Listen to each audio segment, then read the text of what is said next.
So one thing that I have a personal issue with that I'm trying to make clear, because I think the W-9 form is pretty clear what it's speaking of. The W-4 form gets a little bit more complicated because there are no instructions for the form. It's a very short form, and it's really just asking you to put in how many, people are you're responsible for, so that they can deduct that from your taxes, or not, change the amount that you're going to deduct. So it's a little bit confusing when you're looking at it. And so when you come up and you say, well, this only has to do with non-resident aliens or beneficial owners, it's not obvious that that's true. And I hope by the time we're done with this video, I've already done a video on the W-4, but I'm going to spend a little bit more time on it this time, because people like Juan Galt, attorneys, tax attorneys, all these attorneys and judges, they like to say that definitions are not important, that you read it and whatever it says, that's what you're supposed to do. And hopefully by the time we're done in this video, you're going to kind of see that that's not entirely true, that there are aspects of this that you do not understand unless you actually dig through the actual definitions and try to understand the bigger picture. And so while I'm going to leave the other video up, I'm going to replace it on the course with this video, because hopefully I'm going to get in a little bit more detail to show what the W-4 actually is and who's supposed to be using it. And so we're going to start off with the employee's W-4. It says employee's withholding certificate. Complete form W-4 so that your employer can withhold the correct federal income tax from your pay. Give form W-4 to your employer. Your withholding is subject to review by the IRS. So we're going to get into what a withholding certificate is. We've already discussed it in another video, but I'm going to cover it again here because they're relevant. So let's just kind of skip down. I'm not going to read all this. These are just my thoughts as I was researching this. So we enter the system in this place. 26 USC 3402A1 states, and its income tax collected at source is the first point. And it says every employer making payment of wages shall deduct and withhold upon such wages a tax determined in accordance with the tables, computational procedures prescribed by the secretary. So it goes on, and it's kind of some odd language. And again, if you're just going to read it, it looks like every employer making payment of wages. If you're not going to look anything up, then you could assume that that's what it's talking about. But the strange thing is, throughout the Title 26, is that almost every term that you think you understand has a definition that goes along with it. So let's look at 3401D, employer, because it says every employer. So it says the term employer means the person for whom an individual performs or performed any service of whatever nature as the employee of such person, except that if the person for whom the individual performs or performed the services does not have control of the payment of the wages for such a service, the term employer means a person having control of the payment. So now we have our first detour from what you would assume an employer is, because it's not actually the employer of the employee, it's who's actually paying the employee. So the term employer doesn't actually mean what you believed a moment ago that it meant. And I'm not going to have a deep conversation about the fact that this is income tax and that's why it says that. The point is employer doesn't mean what you originally thought it meant. It's actually the person that's in control of the wages. And I also want to point out that this suspiciously sounds like a withholding agent. And as we go, you'll find out that it is indeed a withholding agent. But let's go on down. So it says in 3401C, they provide a definition for an employee, and it says that it includes an officer, employee, elected official, United States, state of subdivision thereof, District of Columbia, agency or instrumentality of any one of the more foregoing. Now, Juan Galt, would have you believe that this also includes private individuals that are working for a private company, that you just have to assume that that's what it meant, that this is actually adding to the original idea of what an employee is. So let's take that at face value. This means what Juan Galt says. It includes private companies and private individuals. We'll go with that assumption. So let's take a little bit of a detour and take a look at the code that is related to FICA tax, because it's in the same payroll section. And believe it or not, if you've watched other videos, you already know this, but they provide a different definition for all of these terms in each one of these sections. So if Juan Galt was actually correct in that you always assume the proper definition of a word and you never have to go look it up, it seems very odd that they're giving us different definitions for these terms in each of these different sections, which are unemployment, FICA, and payroll. So let's take a look at what it says. 3121D, employee, any individual who, under the usual common law rules applicable in determining the employer-employee relationship, has the status of employee. Now, I would argue that here, Juan Galt would be correct in stating that this includes private companies, or it seems to. We're going to keep going because, strangely enough, they provide more definitions for all of these terms.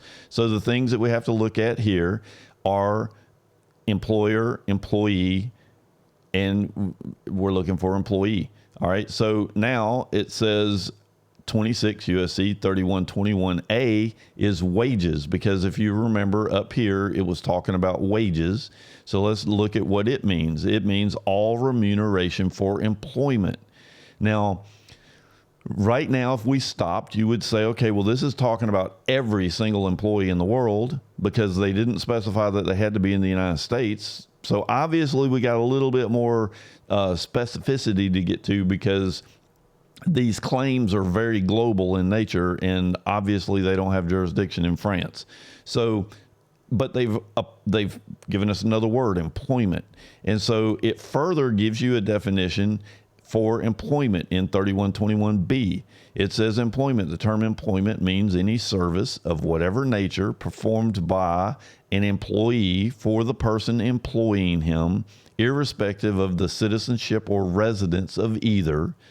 And then it gives you specific things. I, within the United States, and I, on or in connection to an American or with an American vessel or American aircraft. Well, that's very odd to have in the definition for employment, but let's go farther. It goes on to say in B, so that was A. In B, it says outside the United States by a citizen or resident of the United States as an employee for an American employer.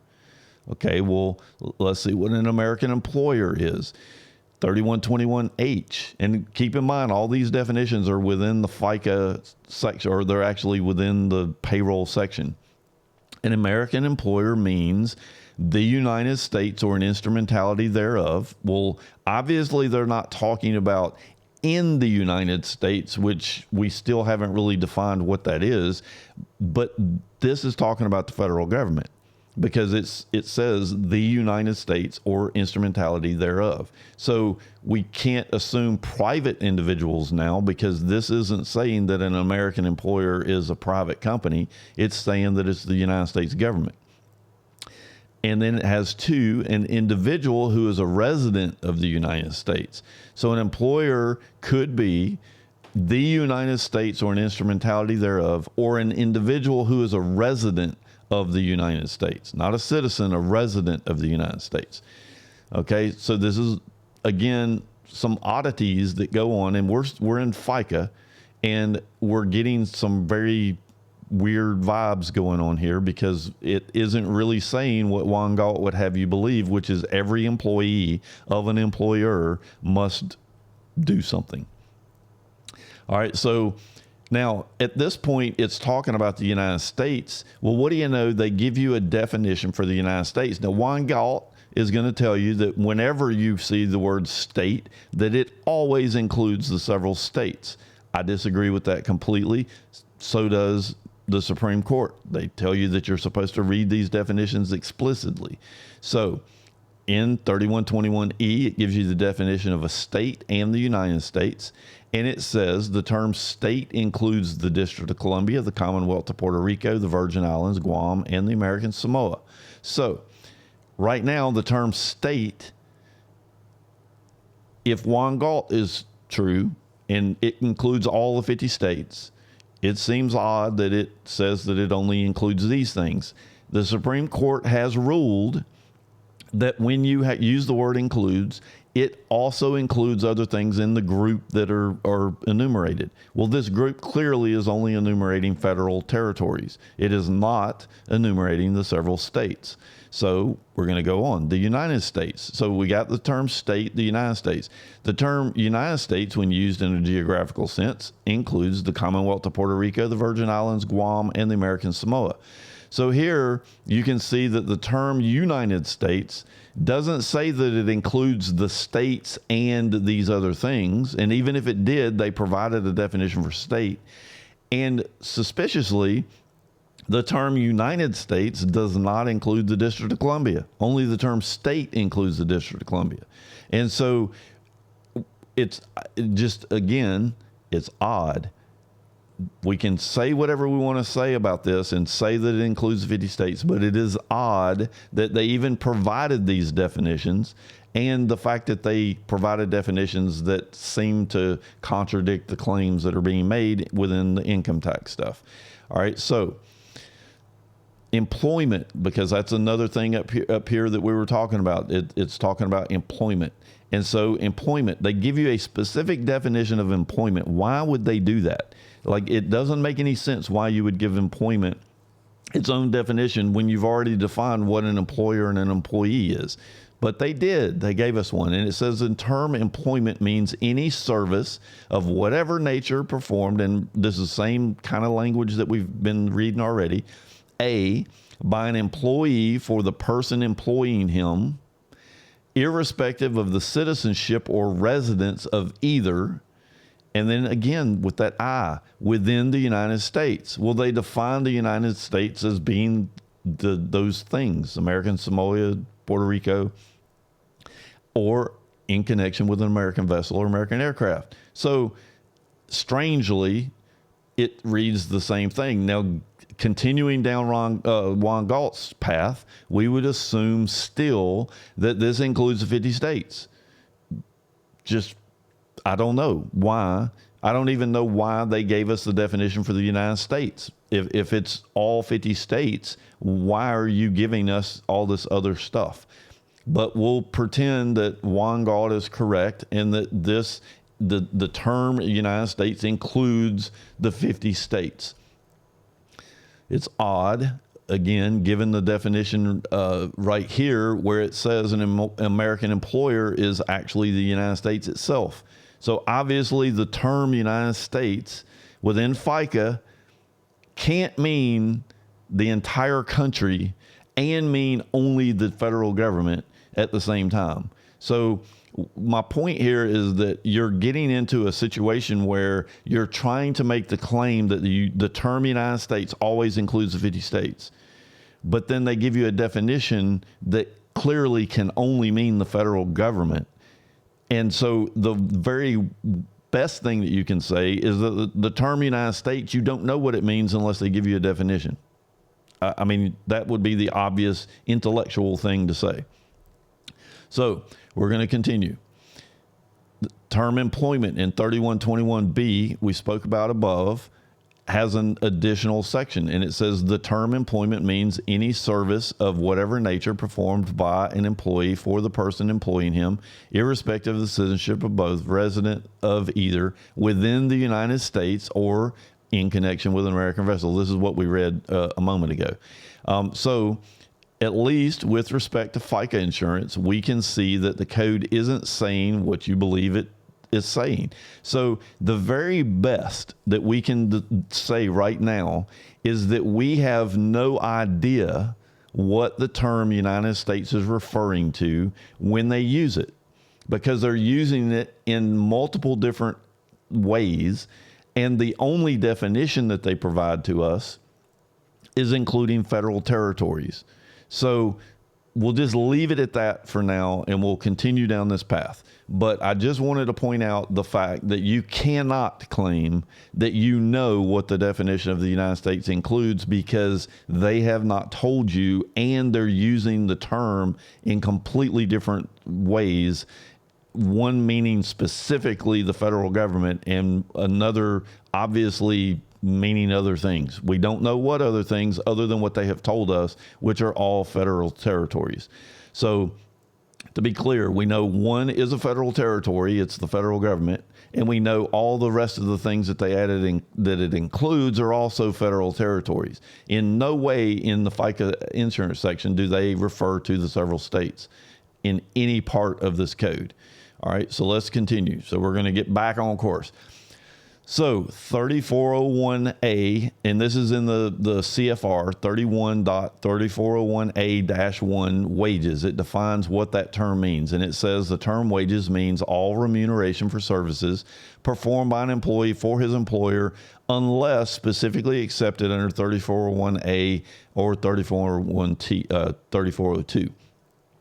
All right, so we've already looked at those definitions, but let's look up the definition for the United States in 7701. This is, again, a section that Juan Galt claims includes 50 states. And it says the term United States, when used in geographical sense, includes only the states and the District of Columbia. I would agree with Juan Galt at this point. However, it goes on to give you the definition of a state. And it says the term state shall be construed to include the District of Columbia. So how are we supposed to read this? Now, Juan Galt says, well, the term state, every time the word state is said, it includes the 50 states. So we'll go with that. We'll see where we end up, assuming that Juan Galt knows what he's talking about. I would argue that because they have given us a specific definition, we have to go with that definition, and the fact that they're using the term United States in different senses further validates what I'm saying, because so far at this point in every definition that we've seen of those items, they have been federal territories or owners of the enclaves is what they call them. All right. So, but we'll keep going and see where we end up. Now, 3402 P3A and B, voluntary withholding agreements, W-4. So now we are starting to talk about W-4s. Now, remember, up in the very beginning, it said that every employer must withhold this tax, and every employee must give a withholding statement. So this is where we're getting into that withholding statement: remuneration or other payments with respect to which such agreement is made. Now, this is, again, a very odd thing. The United States federal government and the IRS claims that every individual must pay an income tax. But now, strangely, there is this term agreement and this voluntary withholding agreement. So what happens if I don't have an agreement with my employer? And that's something we're going to get into. But I just want to point out the fact that this is saying remuneration or other payments with respect to which such agreement is made shall be treated as if they were wages paid to an employer to an employee. Now, this is very odd language for someone who is claiming that they can tax the income of every private citizen in the country, because now what they're saying is that there must be some type of an agreement, and that agreement existing is going to have you treat your remunerations as if it were wages being paid to you from an employer to an employee. Again, perhaps Juan Galt is correct, and all these definitions are pointless. But why did they give us these definitions? And why are they now starting to get a little bit more specific as to who has to pay these taxes? Because earlier they said everybody, but now we're starting to get into a little bit more detail as we go. And now we've got some type of an agreement called the W-4. It's called a voluntary withholding agreement. and it shall cause your remuneration to be treated as if they're wages from an employee to an employer, or from an employer to an employee. So some odd stuff. So now let's look at 26 USC 3402 P1A, voluntary withholding agreements. And it starts off and it says, certain federal payments, A, in general, if at the time a specified federal payment is made to any person, a request by such person is in effect. So the payment is made to any person, and a request is in effect that such payment be subject to withholding under this chapter. Then for purposes of this chapter, and so much of subtitle F as relates to this chapter, such payment shall be treated as if it were payment of wages by an employer to an employee. So again, there's an agreement. There's some type of agreement, a request by such person. So that person has requested. So the federal payment is made to, and by the way, the federal payment is unemployment or Social Security or any of those kind of things. The person that is being paid has requested that that money be treated as if it were wages from an employer to an employee. Does this make any sense to you? Like when you're just reading this, does it make any sense? So there's some type of a request that we have made to treat our remuneration in this way. So the key elements to take away from this is that the person has made a request, a W-4, to have that payment treated as wages. All right. So let's keep going through that same section. It says, A, from remuneration for services performed by an employee for the employer or the employee's employer, which without regard to this paragraph does not constitute wages.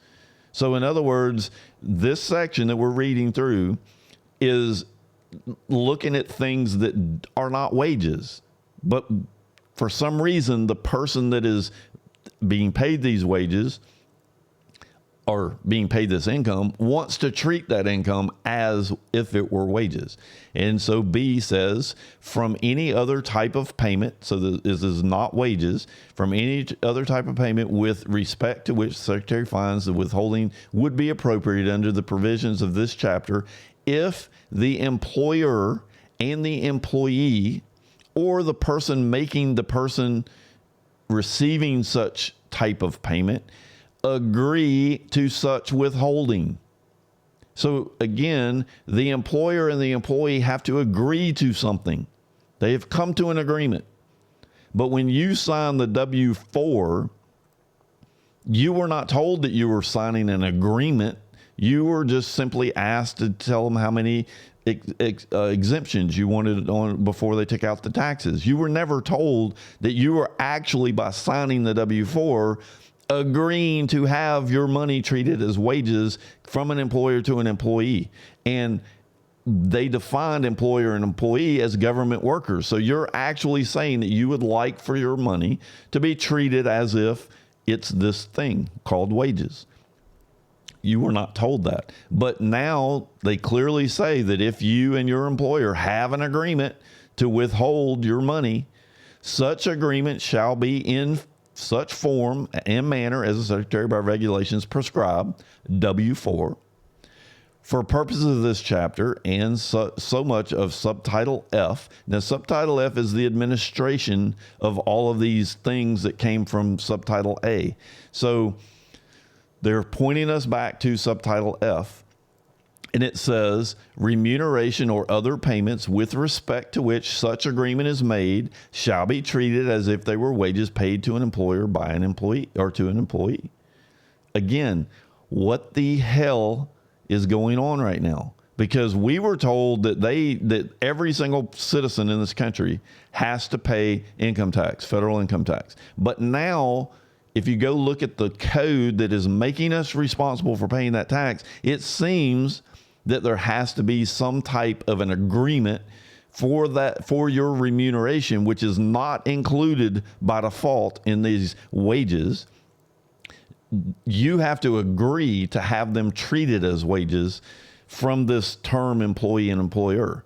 which again are defined as only federal workers. So it's just odd. All I'm saying, Juan Galt, it is a very odd thing to claim that these definitions are including things that clearly they're trying to suck into the code by this other alternative method.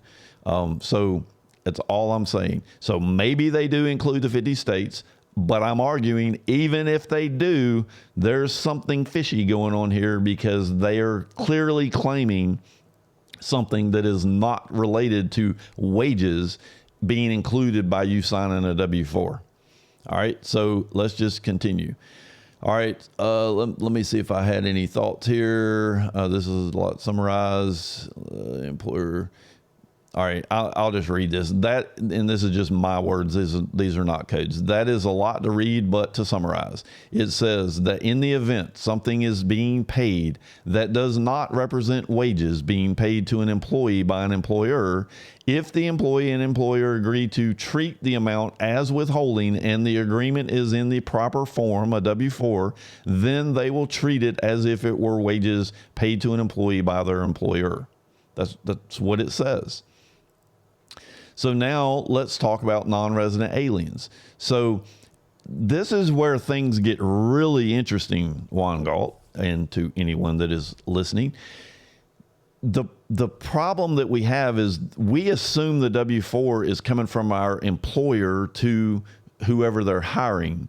But in this particular instance, that same W-4 is referred to over in the non-resident alien section, which is chapters 3 and 4, sections 1441, 1442.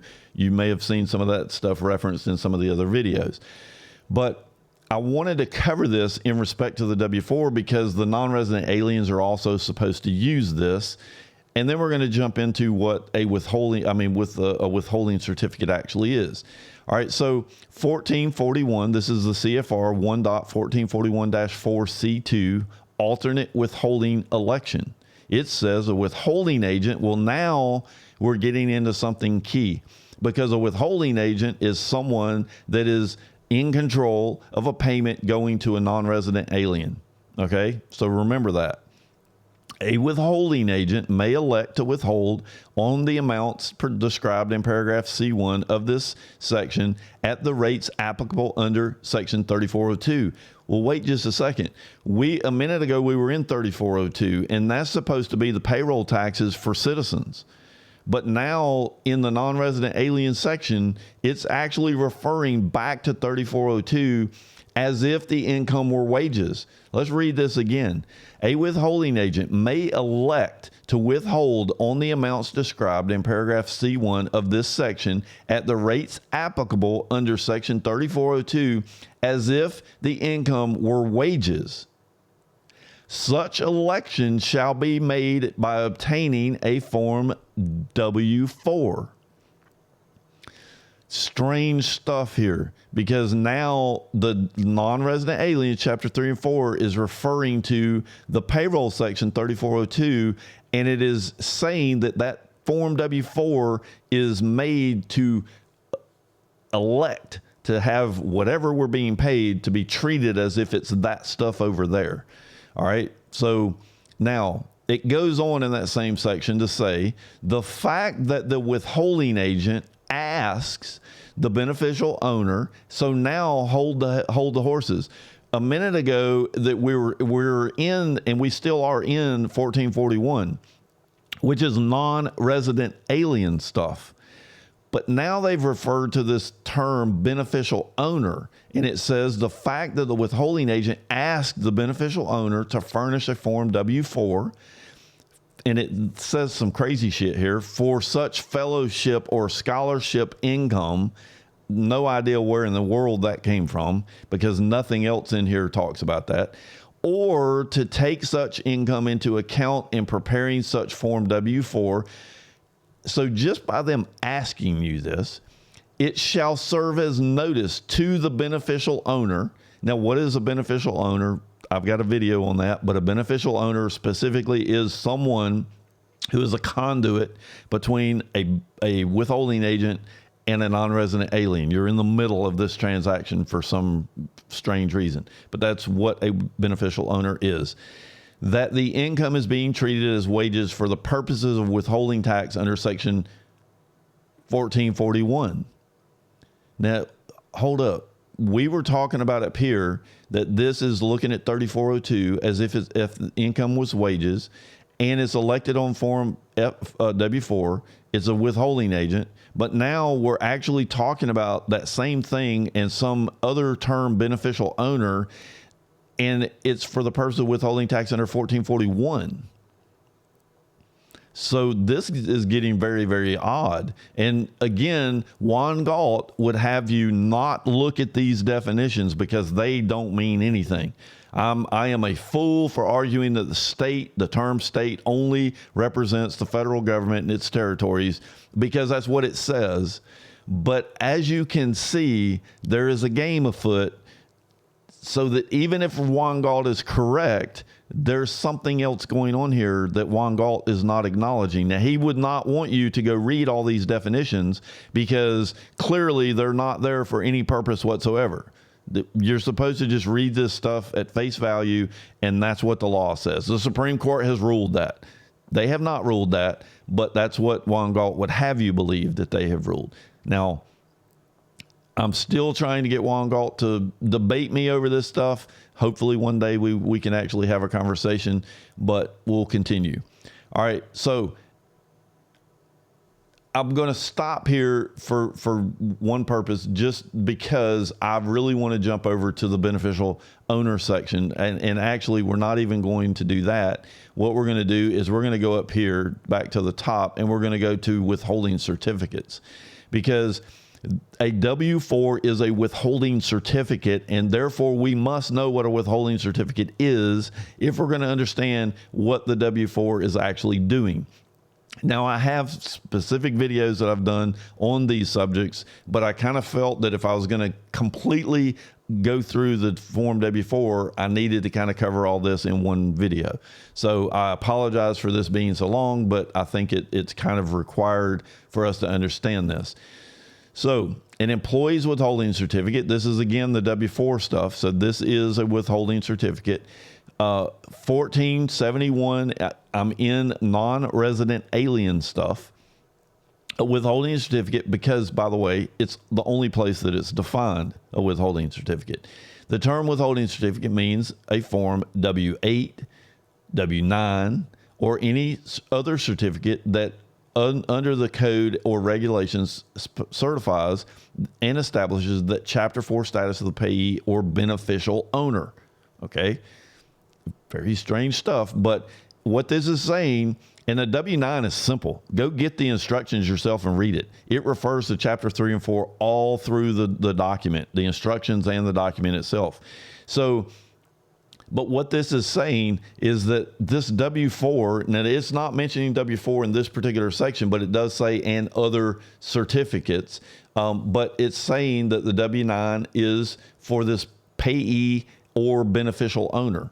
So obviously these things are not the same, but we're going to kind of get into some of this. So now, as I said, Form W-9 has been put to death. Like we know Form W-9 is for non-resident aliens because it says so. 1441-1 C16 says a withholding certificate is this. The term withholding certificate means a Form W-8, a Form 8233, described in 1441-4B, a Form W-9 as described in Section D of this section, or any other certificate that under the code or regulation certifies or establishes the status of a payee or beneficial owner. Again, a payee and a beneficial owner are not necessarily the same thing. But what is it doing? It is establishing the payee or beneficial owner as a U.S. person or a foreign person.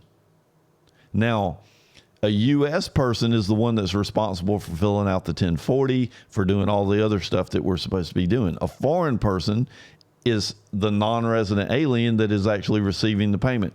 So it's important that they understand the difference between a U.S. person and a foreign person, because the foreign person is not the one that's supposed to withhold the money. It is the U.S. person that is supposed to be doing that. The withholding agent is going to withhold it from the U.S. person to make sure that that non-resident alien, when he eventually receives it, the tax is taken out, right?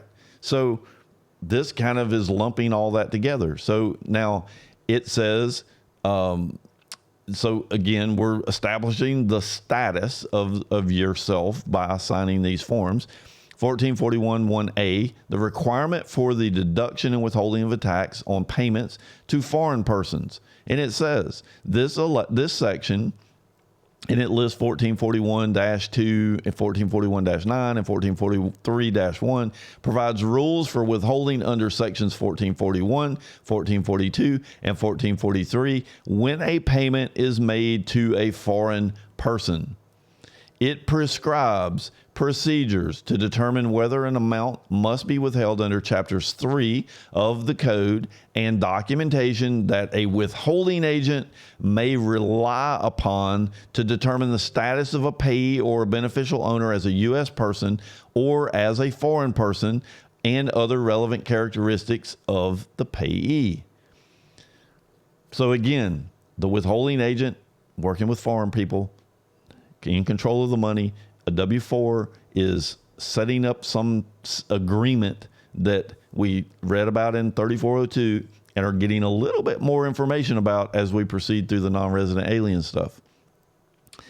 A withholding agent. The term withholding agent means any person, U.S. or foreign, that has control, receipt, custody, or disposal of payment, an item of income of a foreign person that is subject to withholding. So there's another clarifying remark there. So it's not all payments that are going to foreign persons. It's only the ones that are subject to withholding.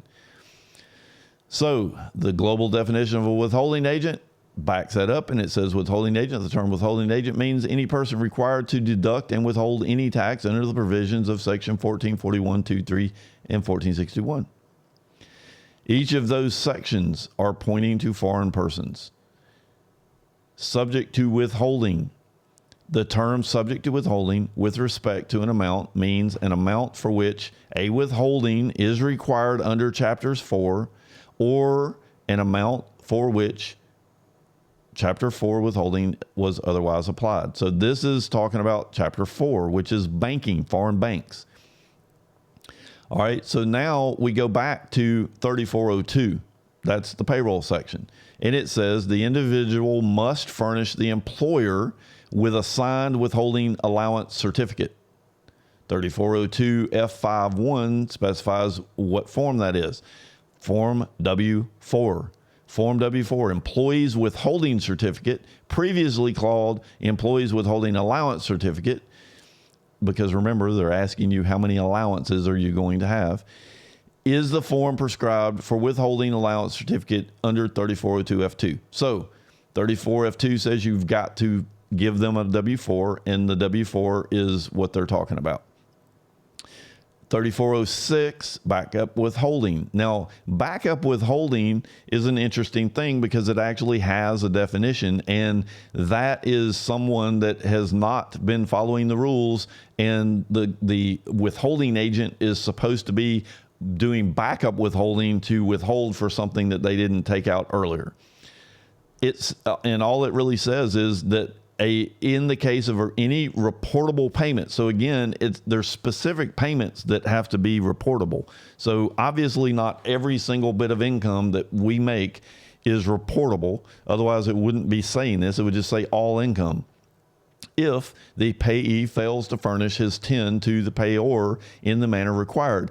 Well, we're talking about withholding agents. We already know a payor is a withholding agent. They are responsible for dealing with money under 1441(2)(3) and the banking sections.